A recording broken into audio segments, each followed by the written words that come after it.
We've all done it, haven't we?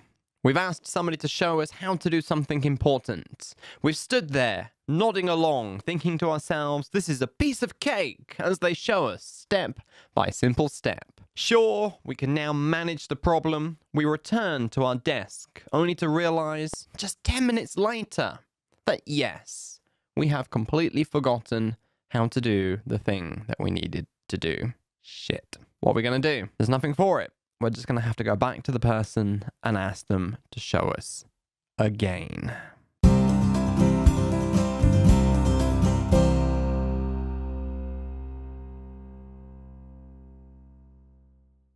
Business Basics, Lesson 9. Welcome. Asking for clarification. Harry needs to fill in his health and safety forms, but although Sasha has already shown him what to do, he can't remember how to access them on the company intranet.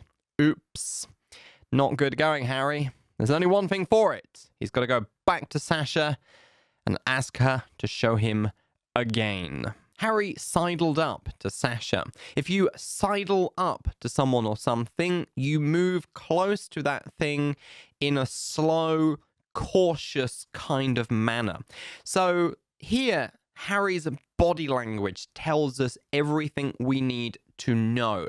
Harry has been shown how to do this before, but he's forgotten how to do it. And now he has to go to Sasha and apologize and say, I'm sorry, you showed me, but I forgot how to do it. Would you show me again? So he's feeling a little bit awkward. He's feeling a little bit stupid. He's feeling a little bit foolish for having to ask Sasha to show him how to do the same thing again. And that is reflected in his body language, in the way that he sidles up to her. I know you've already told me this, he said, but could you show me again how to access CityBusy's health and safety forms online? I know you've already told me this, he said.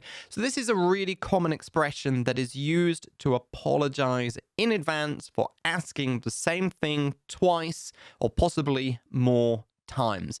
So this is really quite polite language use. So here Harry is really acknowledging the fact in advance that I know, Sasha, I'm sorry, I have asked you this before. I know that asking you the same thing twice is wasting your time, but I can't remember how to do it and I have no choice but to ask you to show me again. I know you've already told me this, but... I know you've already told me this, he said, but could you show me again how to access CityBusy's health and safety forms online? So the chunk, but could you show me, follows on quite smoothly from the previous expression. I know you've already told me this, but could you show me again how to do this thing that I can't remember how to do?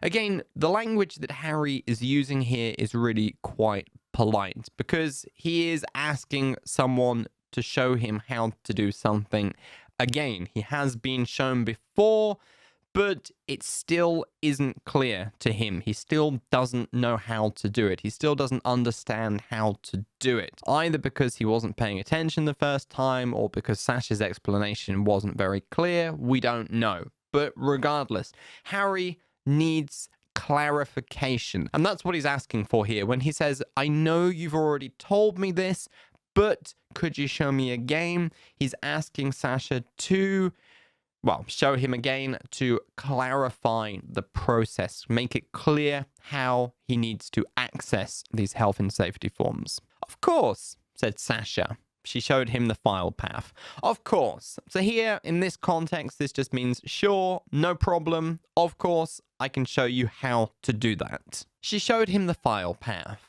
So here, the file path refers to the location of the files on the computer. So we imagine Sasha showing him the route to the place where the files are stored on the computer system. So she's like, you know, click here, and then click here, and then you go into this folder, and then in this folder, you'll find this folder and this folder, and it's in this one here. It's, you know, she's showing him the route through the labyrinth of folders and files that CityBusy has stored on their computer system. Thanks, said Harry. I seem to have a bit of a blind spot with them. And there's no password, is there? I seem to have a bit of a blind spot with them.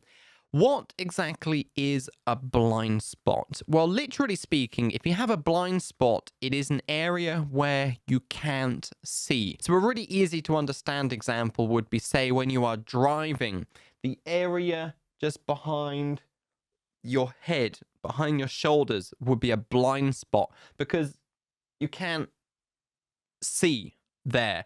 And if there's a car coming at you from this angle, you can't see it. It's a blind spot. However, here, this is used figuratively to mean that Harry seems to find this kind of thing difficult to understand or difficult to remember. So we imagine that perhaps Harry is not so good with computers. He's been shown how to do it. He's been shown how to access these forms, but he has a bit of a blind spot with these things. And for whatever reason, he just finds it difficult to comprehend, difficult to understand, difficult to remember how to do it. Hence him coming to Sasha for clarification, asking to be shown again. And there's no password, is there? Harry continues. So here, Harry is clarifying whether or not there is a password to access these files. Pay very special attention to the way that this is phrased. If Harry had said, "Is there a password?" that would have been a straight up yes, no question. However, he doesn't say that. He says, "And there's no password, is there?" This is a very common pattern used for clarifying information when we are sure that we already know the answer. We are sure that there is no password, but he just wants to double check.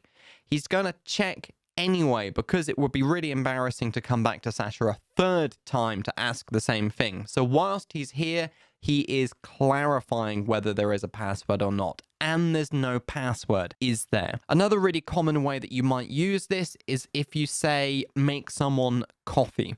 You're pretty sure that that person drinks it black, or they take milk but no sugar, or they take sugar but no milk. But before you serve them the coffee, you just want to double check. You want to clarify. So you can make the coffee and then say something like, "And you drink it black, don't you? And you take milk but no sugar, don't you?"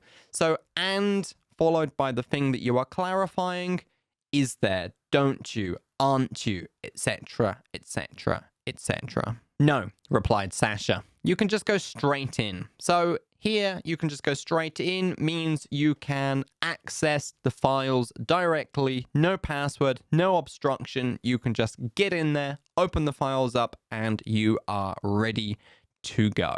It happens, doesn't it? We ask someone to show us how to do something, and 10 minutes later, we just can't remember what they showed us, and we have to ask again. I'm like this when it comes to cooking or simply heating things up in the microwave. I'll ask my wife how long I need to heat something up in the microwave, and then 5 minutes later, I've forgotten what she said, and I have to ask her again. And then the next day, I'll ask exactly the same thing again. How many minutes did I have to put this in the microwave for again? 30 seconds is enough, right? I need to clarify every single time I do it. I'm useless at cooking.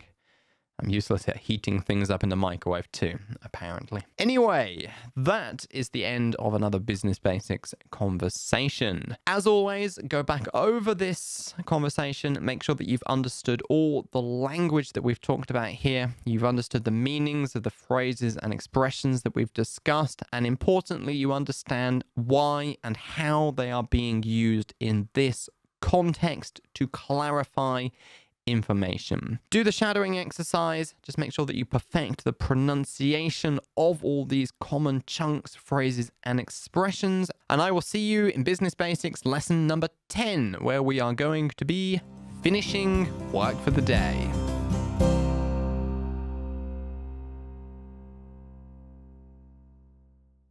Want to get more advanced, bigger, better, more detailed, more comprehensive business English lessons just like this one?